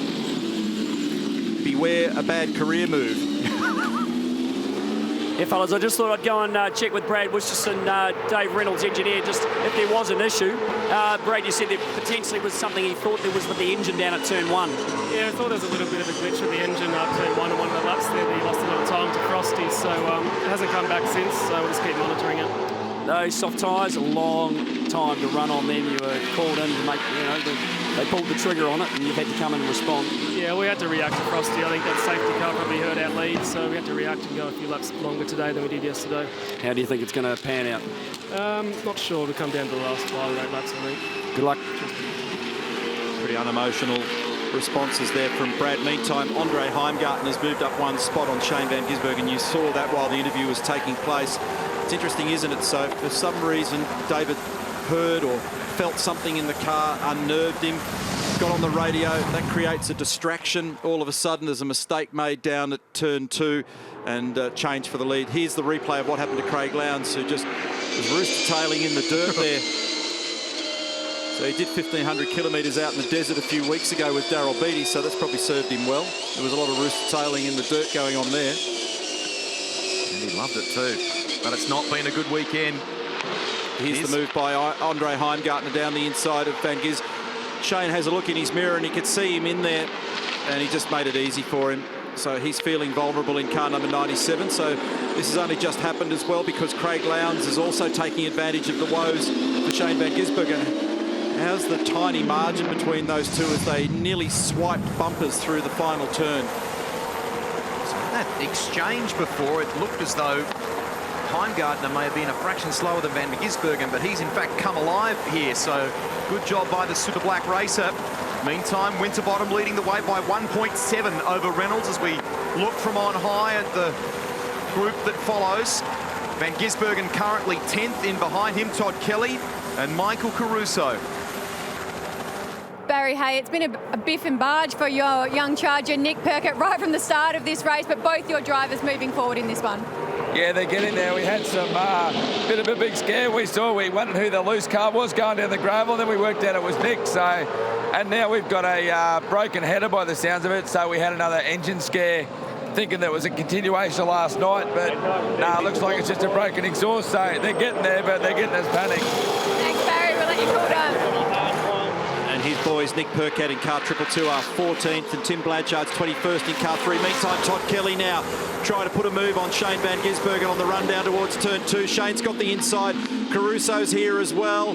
Kelly trying to squeeze over. Jason Bright sitting, waiting, watching. No space on exit. There's a little kink in the road here between 2 and 3. Look at this. All trying to put a move on each other. Bright's up on the outside, last in the queue. Todd hangs on. And they all breathe again for another 5 seconds. As do we. This is 10th, 11th, 12th and 13th. 1.1 seconds the margin, Winterbottom to Reynolds. This is back with Garth Tander, who sits in 3rd place in this race ahead of Chaz Mostert. They're strong, these guys from the Holden Racing team at the moment. So this is looking a little bit like yesterday, isn't it? So all of a sudden Mostert vulnerable. Move up the inside by Courtney. Done. Tander on the podium. He's had more podiums at this location than any other driver. He came into the weekend with 10. They've had memorable finishes, the Holden Racing team at this venue in recent years, and this is a result they will relish. They need it. Love the livery this weekend. It's a throwback, a hark back to 97. Let's take a look on board here. This is how he got it done on Mostert at turn 2. Garth Tander up to 3rd.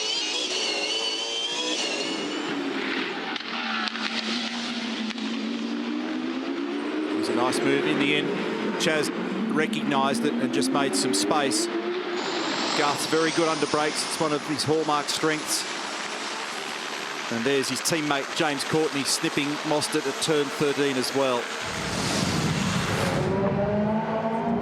This is the best seat in the house. Been some great fan activation activities by Castrol, our major sponsor here. How's that? Can't get any closer than that in pit lane.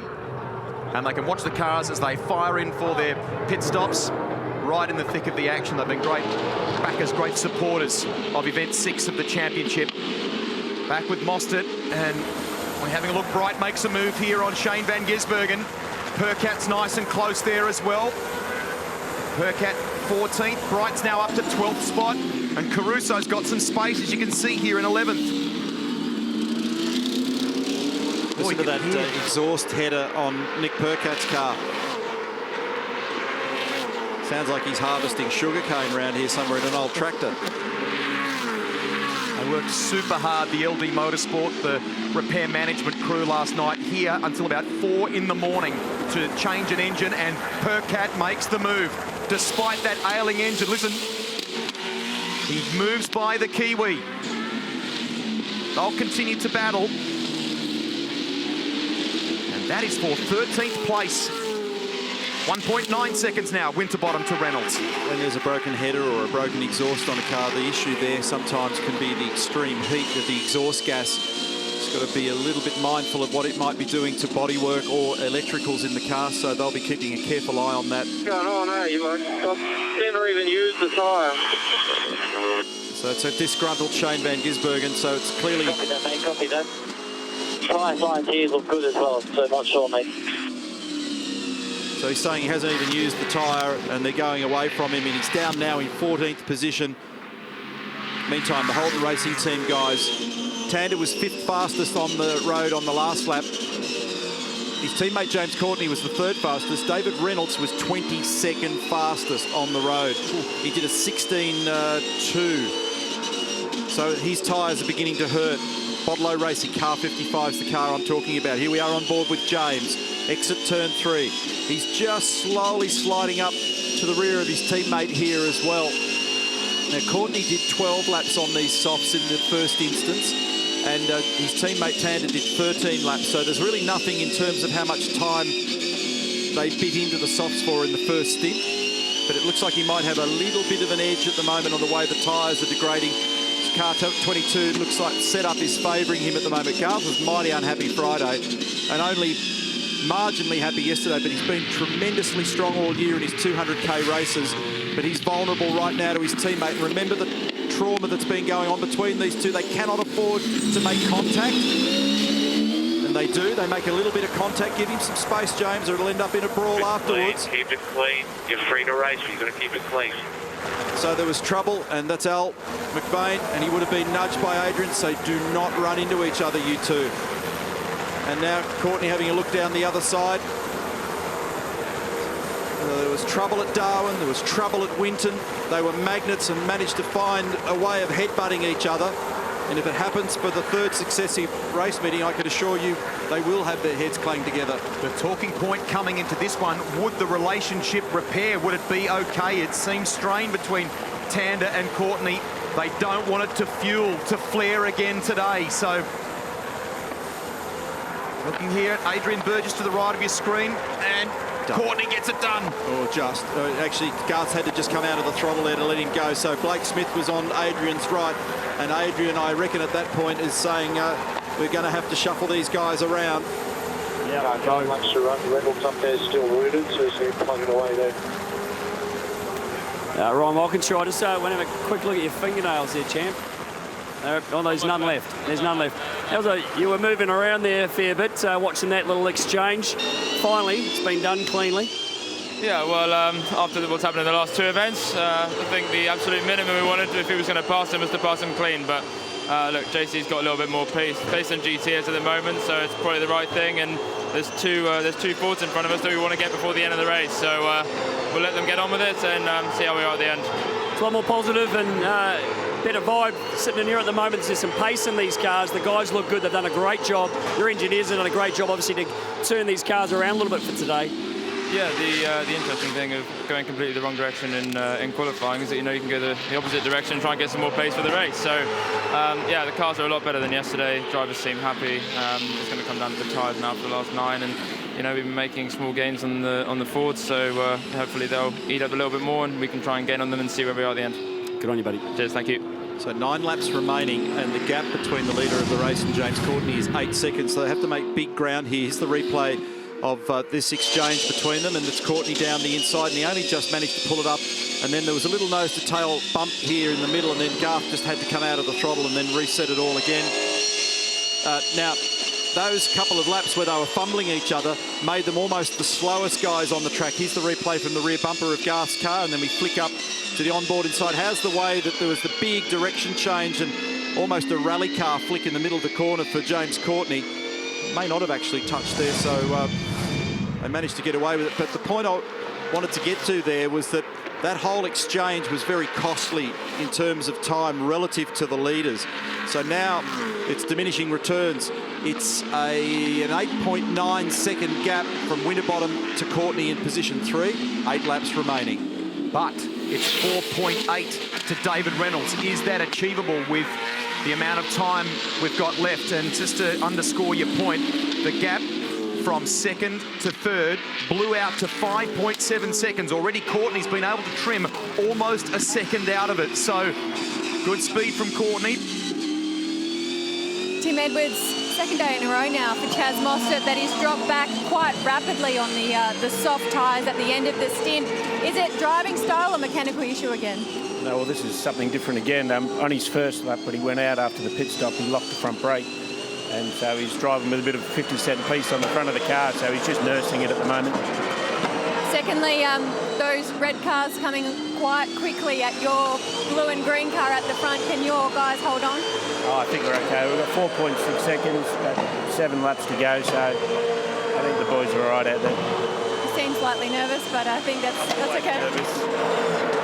Courtney did a 15.5 on the last lap. Winterbottom did a 15.9. Reynolds did a 15.9. So he's half a second quicker, James Courtney. On those numbers, he'll only just get to the back of David Reynolds. But that's assuming that the current performance of the tyre remains linear. And they may drop off in the back end of this race. There's the margin. You can actually see it and smell it now. So Winterbottom, Reynolds and Courtney. James has cleared Garth Tander. So there was additional speed inside car 22 there. The way it's been set up, it's looked after it. You can see the gap. There's the leader in the foreground. Second place, the green car Reynolds, and there is third place, James Courtney. That is officially now 7.1 seconds, and 4 seconds the gap between Reynolds and Courtney. It was as much as 5.7, so he's made some ground there. James Courtney, good work. We go back to our race leader, Mark Winterbottom. Is he set to go back-to-back in 2015 at the Castrol Edge Townsville 400? It would be his third victory on these streets if he does. Now that pit lane drive-through penalty for Fabian Coulthard's proved costly because that's likely to give Craig Lowndes second in the championship on the provisional points again at the moment. And in fact, the strategy for Red Bull Racing Australia with Lowndes and that extra tyre set and smartening the car up and the way they played the safety car and their fueling, having him inside the top 10 at the moment, that's also helped that graph. So Lowndes moving back in to potentially provisional second at the moment. Courtney 3.2 behind Reynolds now, with under 6 to go. He's on the march, Courtney in car 22. Jim Frosty come through here, just looking after things. He's got a 3.6 second margin. He can afford to just roll out of it. David is just a little more vulnerable. Look at James driving virtually in the gutter down there. He used that extra 1/2 to 3/4 of a metre. It's a little concrete apron on the run up to the wall at turn 10. So he's going to drive this car and flow this car as best he can. Use every available millimetre. Keep the rolling speed up. Don't overload the tyre on the throttle. See how he just drove against the oversteer then. 3.3 seconds, got 5 to go. Brilliant stuff, mate. 16.1 Winterbottom, 16.8 for Reynolds, 16.0 for Courtney, 16.3 for Tander. So pressure on David Reynolds at the moment. Renee Winterbottom in the background. Her husband leads. Here he is.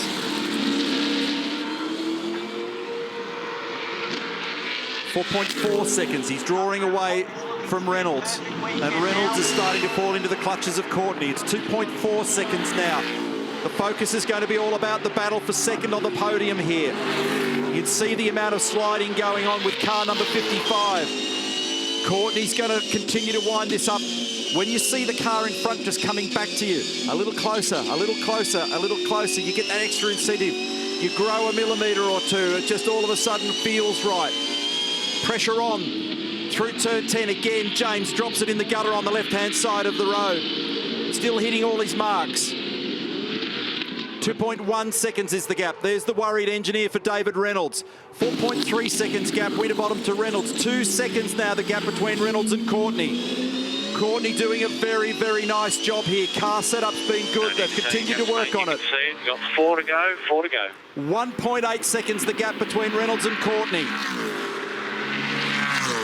The 2010 V8 Supercar champ can do this. He can get to second. You can taste it. He can see it into turn 2. It's down to 1.7 seconds between Courtney and Reynolds now. It may end up being a case, as we look at the battle between Percat, Coulthard and Slade, of David having to say a third's better than nothing. Because at the current rate, he's going to be grabbed by James Courtney. Look at this. Percat down the inside, struggling to stop. Fabian Coulthard trying to wind through on the inside. This is for position number 13, and he's made it work, Fabian Coulthard. Not a bad recovery from a pit lane drive-through penalty, and a car that didn't look to be behaving terribly well at the beginning of the race. He needs every point. Remember, he's come into today's race second in the championship. Less than a second. It's down to 0.9 now between Courtney and David Reynolds. Heading through this final sequence of corners that will bring them on to the start-finish straight. Can he line him up and have a shot down at turn 2? Reynolds is gliding and sliding that car as best he can. It's an intense battle. 16.5 for Winterbottom, 16.8 for Reynolds, 15.7 for James Courtney, and he's now half a second away. He's in the zone. So watch him down at turn 11. He might even get it done a little bit earlier. Davey slides wide on 3. Courtney on the hunt.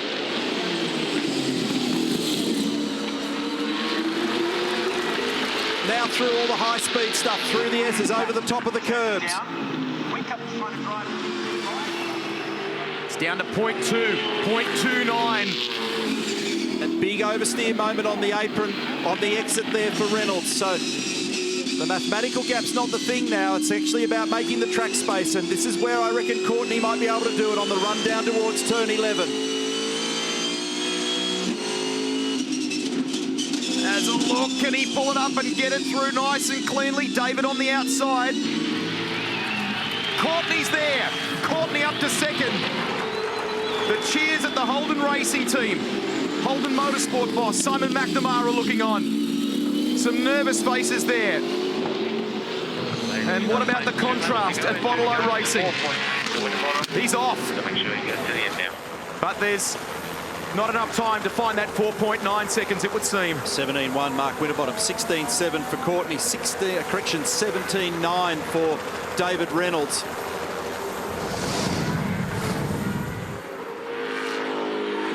Great replay action here on the inside at turn 11 as predicted. Courtney was able to get a better traction run out of turn 8. Here it is from on board. Got to 100% throttle earlier and smoother without the sliding.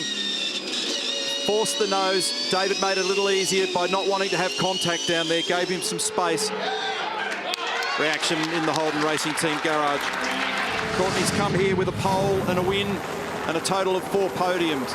He might add to that today. It's not impossible that he couldn't get to at least halfway through that margin of 4+ odd seconds between Winterbottom and himself at the moment, but it looks like Frosty might be able to close this deal. Here he is. And maybe that's just going to be enough for James too. You don't want to end up ripping through whatever is left on those tyres, and they must be almost threadbare at this point. 2.86 kilometres for Mark Winterbottom to potentially make it 2 for 2. And help him in the championship race. People wondered about the Pro Drive Fords. Would they be good here as well? As we've seen at all sorts of other venues, that has been answered. A demon start yesterday by Mark Winterbottom and some clever moves today, and he looks set to go back-to-back in Townsville. And potentially victory number 6 now for 2015, expanding that points margin. Career victory number 33. We're seeing mighty strength from the Pepsi Max boys, from Mark Winterbottom and everybody at Pro Drive. Their cars ride well, they drive well. They're well balanced, they're being well driven. They've certainly had to fight for it today though. And they're the envy of their rivals in pit lane. It's been an awesome drive by James Courtney in the background. This appreciative crowd around Townsville. Many of them get to their feet to celebrate a brilliant performance by the Pepsi Max crew and by the championship leader. Is 2015, after years of coming third and runner-up in the title race, is this going to be his year? Winterbottom wins for the 2nd day in a row in Townsville. Awesome, Marty. Awesome, awesome, awesome. Thank you. You're very welcome, mate. Can we have no burnouts this time too? Sorry, we want to learn off these cars. Thank you. It was 2.9 seconds in the end. Courtney did not let up, but max points to Mark Winterbottom, and the word was look after the tyres, please. There's your top three. Congratulations to all three of those men. They drove brilliantly today. Winterbottom, James Courtney, David Reynolds. Well done. We dip our hats. What a day. What a weekend here. And so much to talk about in terms of this championship. Good stuff today from HRT. These boys look strong. Some good racing from David Reynolds. Even when it started to go away at the end, third's a good result for him. On the subject of good results, tremendous to see Lee Holdsworth in 7th, Andre Heimgartner in 8th for Super Black Racing, Todd Kelly in 10th for Nissan Motorsport. 3 very good results out of 3 very good qualifying performances. May Winterbottom there. And her husband has had a fantastic weekend in Townsville. Those Pepsi Max boys began the weekend by driving an offshore powerboat. I had time at the wheel there. You can find that on social media, but it's on track that they have dominated. It's been great to see that inter-team battle and how it's been handled.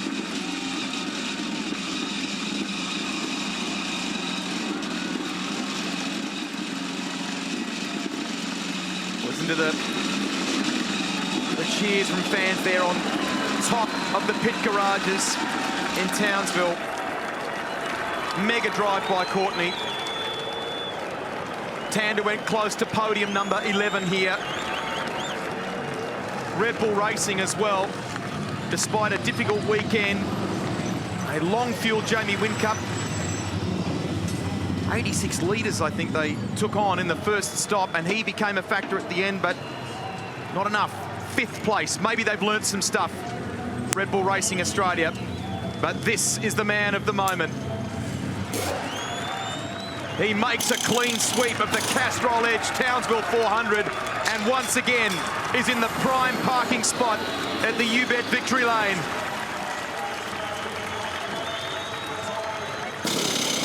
Rusty French gives him the congratulations. They ventured into today. There's Rod Nash. Renee's happy. They made some minor adjustments, some tweaks to this car, but they took what was already a good racer from Saturday and continued on into Sunday. Lots of positives for David Reynolds to take out of his weekend in Townsville too. Yeah,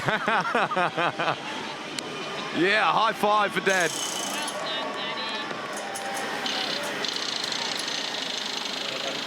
Mark Winterbottom, congratulations. Back-to-back wins here at the Castrol Edge Townsville 400. Back in the UBET Victory Lane. Sensational work. Yeah, that was an awesome race. The car early and on hards wasn't the best, and then the guys did a bit of a tweak in the pit stop, and she was a rocket at the end. So that was awesome, you know, to do that many laps on the softs and to not only get one win, but the 2 over 2 days. That's awesome, and to have your family here, your team, everyone puts in, and nothing more special than pulling up here and giving them all a hug. So yeah, thanks to all the Ford fans. It's nice to actually give you a win for once. It's been a bit dry for you, so thanks for the support. Continuing to extend that championship lead. Enjoy the podium. James Courtney, you didn't make it easy for yourself starting in 16th on the grid, but well done to get on the podium. Yeah, we had some dramas in quality. As everyone will know, it's 16th, far from ideal. So, it's really good that we managed to race through. Did it for Murph and Brocky with the 25th livery anniversary. Great day. The boys did a fantastic job in the stops. We did quite an unusual strategy, stopping under the safety car there, but really good car speed, and the thing really looked after its tyres. So big thanks to Al and the boys, and Kaz and the kids are here, so it's a great afternoon. I know that they're just behind you here, ready to give you a hug, so enjoy the champagne on the podium. Well done. And Dave Reynolds, you were in control early. You had to hang on to the tyres. Didn't quite make it in the end, but well done to get 3rd on the podium. Yeah, my car was really good at the start. Was pretty good on hard tyres, and then, the longevity, if it were about 20 laps to go, I was screwed. But, I tried to hang in there, and Courtney come home strong. So, third's still a very good position to be in. The form of the Pro Drive Racing Australia cars is very, very good. Enjoy the champagne on the podium. Yeah, thanks. We're killing it at the minute, so yeah, sick. Yeah, it has been a good weekend for him on balance as we take a look at the results for you for the final race of the weekend. Mark Winterbottom goes back to back, winner on Saturday and winner again on Sunday. Michael Caruso just on the outside of the top 10 there. Jason Bright, then Fabian Coulthard, Shane Van Gisbergen. We know that he was so frustrated towards the end of that race. GT, mate, you weren't quite able to increase that percentage of podiums here at Townsville. You've got such an amazing record. But, mate, the car was a lot faster. It looked really good today. I heard you talking to Blake there before. Hard tyres still a bit of a problem, but the soft was very good. Yeah, the soft was good, but we just had a balance issue in the car, and it really showed up on the hards. And I knew when we put the softs back on that we'd be in trouble. So I was really babying the tyres the whole stint, but I knew we'd probably fall off the cliff at some point. So, yeah, a little bit frustrating because we were sort of looking pretty good there for a bit. But, hey, to come away with a fourth and be frustrated, then, you know, we've certainly come a long way from where we were on Friday. Yeah, you have. It was a brilliant result for the team. There was obviously a little bit of fingernail biting going on in here for a couple of laps there when your teammate caught up to you, and you guys put on a bit of a show for a little bit. Yeah. Yeah, that's what punters pay for. They want to see some racing, so that's what they'll get. They certainly got it. Well done, buddy. Cheers, mate. Fourth today for Garth Tander, his best result in the last 11 races since he was fourth in Tasmania. Awesome that the organisers have allowed fans to come onto the main straight here and to enjoy the podium. Let's take you there now. Chad Nailon is standing by. It's time for the race 17 podium here at the Castrol Edge, Townsville 400. Your winning driver for the Pepsi Max crew, Mark Winterbottom. In second place for the Holden Racing team, James Courtney. And in third for the Bottler Racing team, David Reynolds. Representing the winning team, the Pepsi Max crew, Rusty French. The third place trophy comes from Joanne Pine, General Manager, TAFE Queensland North.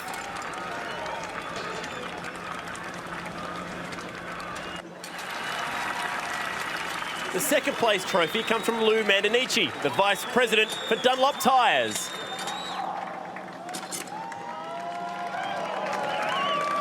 The Castrol winning team trophy comes from Bruce Muir, National Sales Manager Mining, naming rights sponsor, Castrol Lubricants.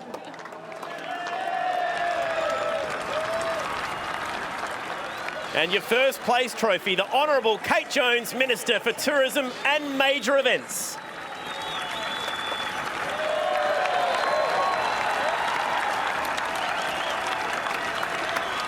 Ladies and gentlemen, the 2015 V8 Supercars Castrol Edge Townsville 400, race 17 winners.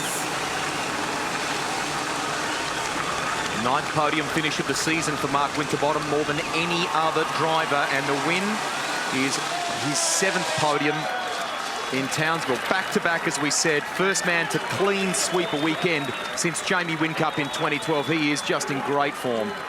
And did 49 laps in total on his soft tyre, Mark Winterbottom.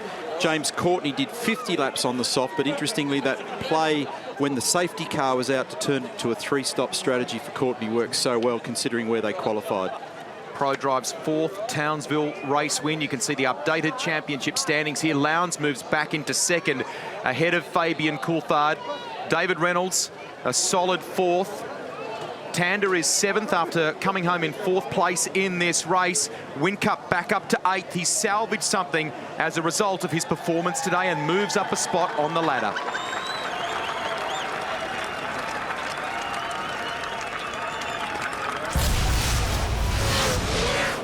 Highlights of a very exciting final instalment in the Castrol Edge Townsville 400. And heading down into turn one for the first time. There's a bit of variety in who was able to launch off the line. Great starts by the likes of Garth Tander, Lee Holdsworth. And then Mark Winterbottom was able to have a crack. So too was David Reynolds. They moved by our pole sitter in Scott McLaughlin. Reynolds attacking. Tim Edwards keeping an eye on things. A few different approaches in terms of fueling at the stops. And Lowndes, boy, it was not a good day for 888 on track.